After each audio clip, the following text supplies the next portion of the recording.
Hello again. We continue our discussion as we look at the ripple effects of the Russia-Ukraine conflict. And it might soon be felt in the pockets of South African consumers, especially as fuel prices go up.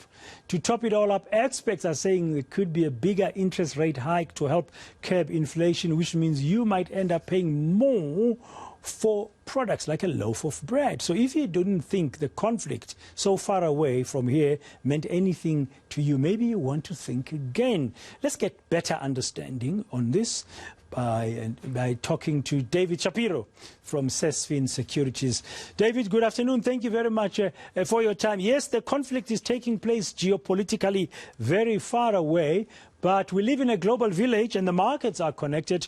Already we're seeing all kinds of reactions. Earlier, I was talking to my colleague Devin Murugan. This afternoon, we're looking at how the mining sector in South Africa on the JSE is responding to this crisis. Very positively. I mean, we're going through a bit of a mining boom here. And what's quite interesting about this is that consumers or buyers of commodities will look to South Africa as an alternative market, particularly in the PGMs, that's the platinum metals. We're a big palladium producer. Palladium, Russia also very big as well. But I mean, people will look to buy palladium from South Africa, buy platinum as an alternative to dealing with the Russians. And I think it's going to be very, very difficult. So we are seeing some benefit in terms of what our miners will make from that. We're a big producer. We're probably not as big as Russia, but I mean, we can match them. Or in the olden days, we used to match them. So I think that's the benefit we're getting. The other side of it is the oil price. But Dan, you know what? I'm looking at the oil price now. It's not responding the way that people thought it would be. Brent has come back to 100. I understand what your previous guest said, that as it gets more and more tight to pay for oil, that the price will go up. That is a possibility, but at the moment, I think it's behaving reasonably well. So I would have expected to be higher. But it's early days. But with Brent crude sitting at around $100 a barrel, as you say, with our, I don't know how the rand is doing this afternoon against the US dollar. It's 15 odd something. But with that having happened last week, because I was told that it was $100 for the first time in 7 years, we will see fuel price hikes next week in South Africa. There will be, yes. We will see it go up. But I think we're far away from the 40 that your previous guest said. And that's what I'm trying to offset. I don't think we're going to see that kind of outburst. Okay. I think that... Yeah.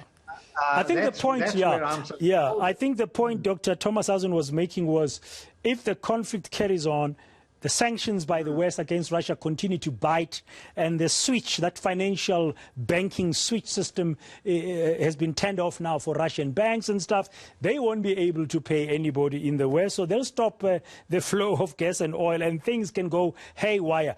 But we're not there. You're quite correct, David. We are not there. But I mean, Russia and Ukraine are also some of the biggest exporters of wheat to Africa. Not just South Africa, we are included in that. And one wonders what would happen if this conflict carried on, David, from the grain markets. How could it hit us? Again, we've seen prices go up about 9%. I don't think we're quite the basket that the Ukraine is, but I think that one thing that I've learned over a long time in the markets, that you do find alternatives and you find them fast.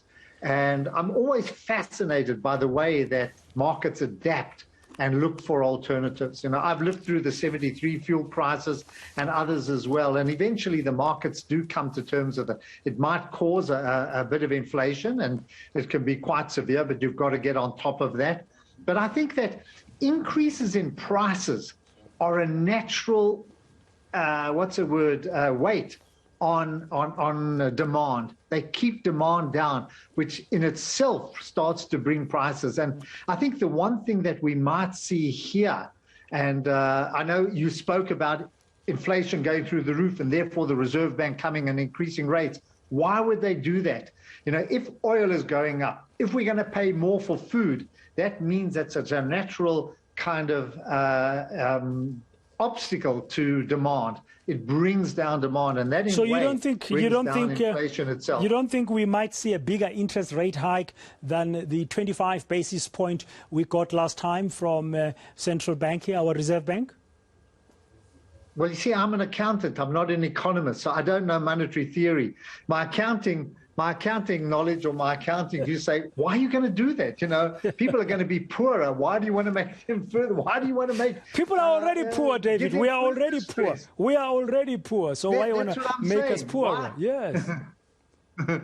Why make us poorer? So I think you're going to see constraint for those reasons, understanding the conflict, understanding where we are.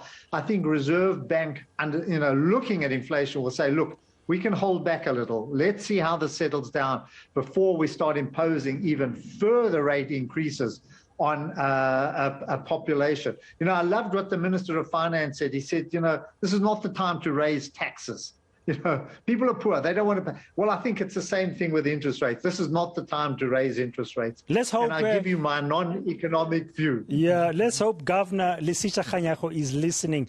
Are you hearing, Governor Kganyago? David Shapiro says, yes, this is not the time to hike interest rates higher than you might have done ordinarily because of the Russia-Ukraine conflict. Let's watch and see how it develops. Thank you very much, David Shapiro, for your insight as usual and your wisdom there. That's his from Sasfin Securities. Let's do hope that there are positive outcomes that will come out of the talks, the high-level talks that have begun today in Belarus between Russia and Ukraine.